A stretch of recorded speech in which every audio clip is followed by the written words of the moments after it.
그런즉 욥이여 내 말을 들으며 내 모든 말에 귀를 기울이기를 원하노라. 내가 입을 여니 내 혀가 입에서 말하는구나. 내 마음의 정직함이 곧 내 말이며 내 입술이 아는 바가 진실을 말하느니라. 하나님의 영이 나를 지으셨고 전능자의 기운이 나를 살리시느니라. 그대가 할 수 있거든 일어서서 내게 대답하고 내 앞에 진술하라. 나와 그대가 하나님 앞에서 동일하니 나도 흙으로 지으심을 입었은즉 내 위엄으로는 그대를 두렵게 하지 못하고 내 손으로는 그대를 누르지 못하느니라. 그대는 실로 내가 듣는 데서 말하였고 나는 그대의 말소리를 들었느니라.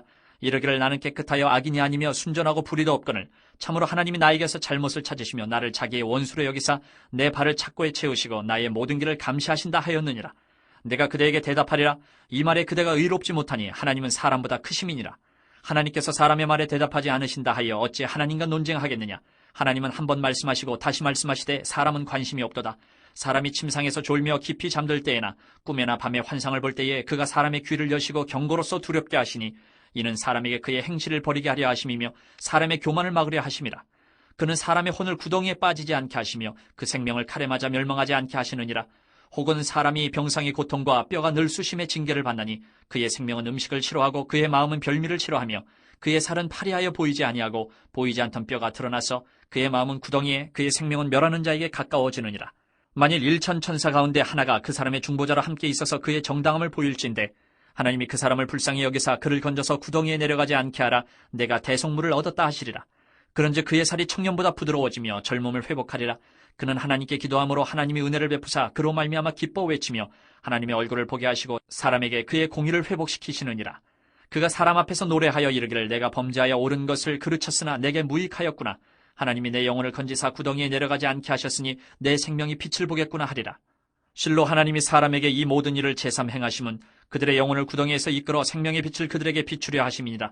욥이여 내 말을 귀담아 들으라. 잠잠하라. 내가 말하리라. 만일 할 말이 있거든 대답하라. 내가 기쁜 마음으로 그대를 의롭다 하리니 그대는 말하라. 만일 없으면 내 말을 들으라. 잠잠하라. 내가 지혜로 그대를 가르치리라. 참다 못해 언급을 시작한 엘리후는 이제 자신이 가진 관점을 이야기하기 시작합니다. 욥의 주장에 논박하는데 이 엘리후의 입장이 어떻게 보면은 좀 참신한 건 하나님을 변호하는 입장에 서서 논박을 한다는 데 있습니다. 엘리후의 논박은 제가 두 가지로 묶어서 정리해 보도록 하겠습니다. 첫째는 12절 말씀을 보시면 하나님은 크시기에 욥은 그분 앞에 감히 의롭다라고 말할 수 없다라고 합니다. 엘리후는 자신이 의롭다라고 계속 주장하는 욥이 못마땅해 왔습니다.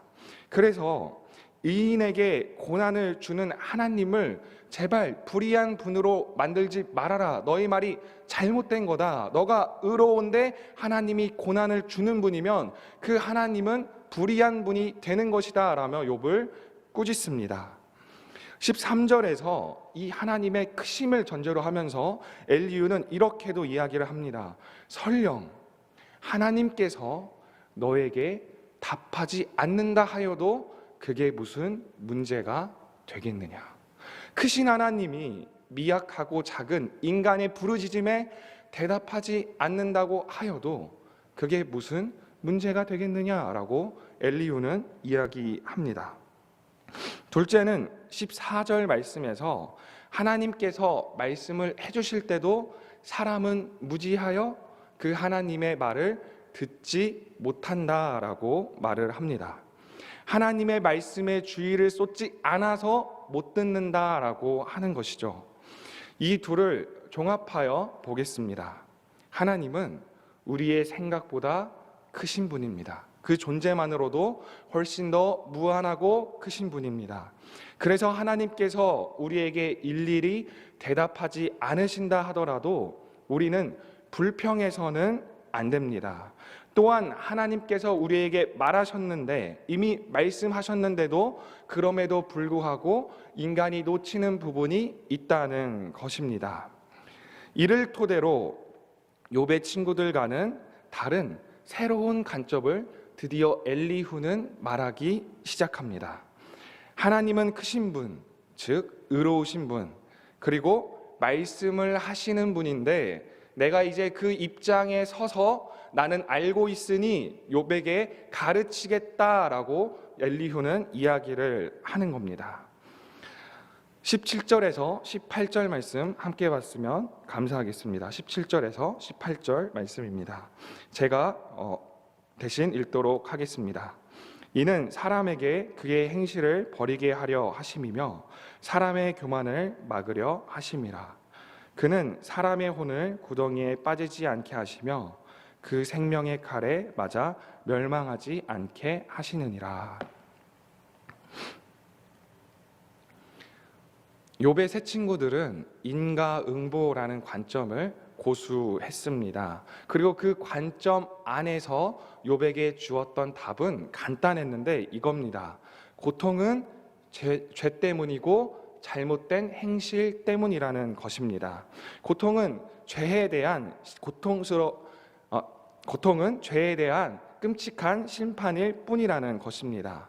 엘리후는 이제 새로운 관점을 이야기를 합니다. 이 부분을 놓치지 않고 그냥 넘어가면 엘리후도 같은 소리 하는 것처럼 보이나 분명히 엘리후는 열을 냈던 것처럼 본인만의 새로운 관점을 가지고 있습니다. 그게 무엇이냐면 그 크신 하나님께서 고통을 통해서도 유익을 주신다라고 이야기를 합니다. 단순히 고통은 형벌이 아니라 고통을 통해서도 하나님은 유익을 주십니다라고 하는 게 바로 엘리후의 새로운 관점입니다. 이 관점은 욥의 세 친구들과는 차별화된 것입니다. 24절 말씀을 함께 읽었으면 합니다. 24절 말씀은 함께 읽도록 하겠습니다. 시작. 하나님이 그 사람을 불쌍히 여기사 그를 건져서 구덩이에 내려가지 않게 하라. 내가 대속물을 얻었다 하시니라. 대속물, 하나님께서 대속물을 받고 고난을 멈추게 할 것이다 라고 말합니다. 그 유익을 이끌어내는 고통 속에서도 유익을 주는 하나님이 대속물을 받게 되면 이제는 그 뜻을 이루시고 고난을 멈추게 할 것이다 라고 논지를 펴는 것이죠.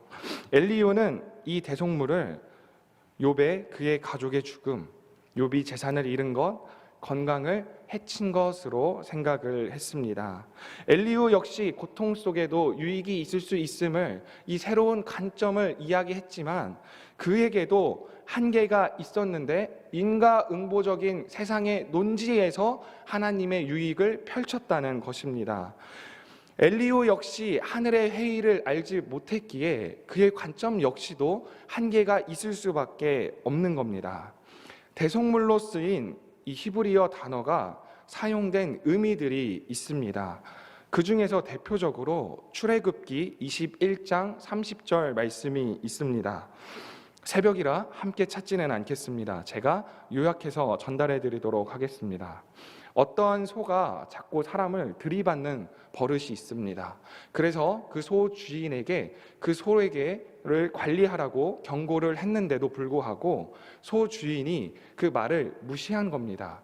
그런데 어느 날 끔찍한 사고가 발생하게 된다면, 만약 그 소가 사람을 쳐서 사람이 죽게 되었다면 그 소뿐만 아니라 경고를 무시한 주인도 죽어야 했습니다. 그런데 살 수 있는 길이 딱 한 가지 있습니다. 뭐냐면 피해자가 대속물을 원하면 그 값을 지불하고 본인의 생명을 살릴 수 있었습니다. 이 대속물은 바로 생명의 값으로 사용되었습니다. 민수기 35장 31절도 이 의미를 언급할 때는 생명을 대신 치르는 값으로 대속물이라는 단어를 사용합니다. 즉 정리하자면 대속물은 죽음을 대신하여 치르는 생명의 값이다라는 것입니다. 그리고 엘리후는 이 대속물은 너의 고난, 가족의 죽음, 재산을 잃음, 명예를 잃음, 고통이다라고 했습니다. 이게 엘리후의 논리적 한계입니다. 그런데요, 저는 욥기를 읽으면서 아마 뒷부분에 가시면 우리 성도님들도 저와 같이 느끼실 겁니다. 하나님께서 어쩜 그렇게 이 희미하고 오류 속에서도 그리스도를 세밀하게 심어 놓으셨는지가 보이게 됩니다. 죄에 대한 값은 반드시 죽음으로 치러져야 한다는 것이 저희가 다 알고 있는 성경의 가르침입니다. 엘리후는 욥이 받는 고난을 대속물이라고 표현했지만 저희는 이미 알고 있습니다. 우리가 아무리 수행을 하고 고난을 받고 우리가 죄를 용서받기 위해 우리 몸을 채찍질하여 고통 속에 빠뜨린다 할지라도 그것은 우리의 죽음이라는 문제를 놓고 대속물이 될 수 없습니다. 흠이 없는 욥과 비교할 수 없는 흠없는 하나님의 어린 양이신 예수님이 우리의 죄값, 십자가에서 죽음으로 우리의 대속물이 되셨습니다. 십자가에서 하나님께 실제로 욥은 버림받음을 느꼈지만 실제로 버림받음을 경험한 그 예수님이 우리의 대속물이 되셨습니다. 인과응보의 철학은 한계가 있습니다. 잘하면 상을 받고 못하면 벌을 받는다. 너무나 간단해 보이지만 사실은 좌절만 주는 가르침입니다. 그 누구도 선행으로는 하나님 앞에 도달할 수 없습니다. 생명을 스스로 힘으로 성취할 수 없는 것입니다. 그래서 모든 사람은 죄인이며 죽음이 있다고 성경은 단언하여 쓰여져 있는 것입니다. 실제로 우리의 구원은 결코 인과응보가 아닙니다. 내 노력과 내 힘으로 내 선행으로 구원의 길을 이룰 수 없습니다. 우리의 대속물이 되신 예수님의 한량없는 은혜로 우리는 구원을 받는 겁니다. 욥이 어쩜 그렇게 이 고난을 받기 전에 하나님과 그토록 가까웠을까요? 하나님 앞에서 어쩜 그렇게 신실하게 살려고 노력했고 하나님을 사랑하며 살아갔을까요? 욥이 그토록 하나님과 가까울 수 있었던 이유도 그리스도를 통해 하나님이 인간을 바라볼 때 진노와 심판이 아닌 사랑의 시선으로 함께한다는 사실을 욥은 경험했기 때문입니다. 비록 아직 그리스도를 희미하게 바라봤을지라도 아직 이 땅에 그리스도가 오지 않았을지라도 이 그리스도를 거쳐간 하나님이기에 욥은 자신을 보는 하나님의 시선이 너무나 따뜻해 왔고 하나님이 나를 자녀처럼 생각한다는 그 사실을 경험했기에 욥도 그 사람에 감복하여 그 하나님을 진정으로 섬겼던 사람입니다.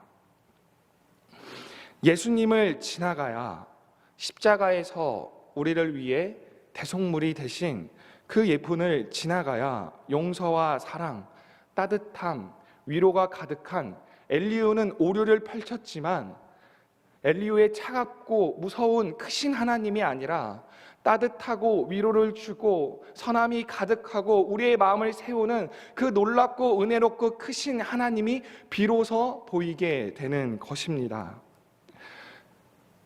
세상의 논리가 아닌 이 은혜의 시각을 가진 우리 성도님들이 되시길 주님의 이름으로 축원드립니다.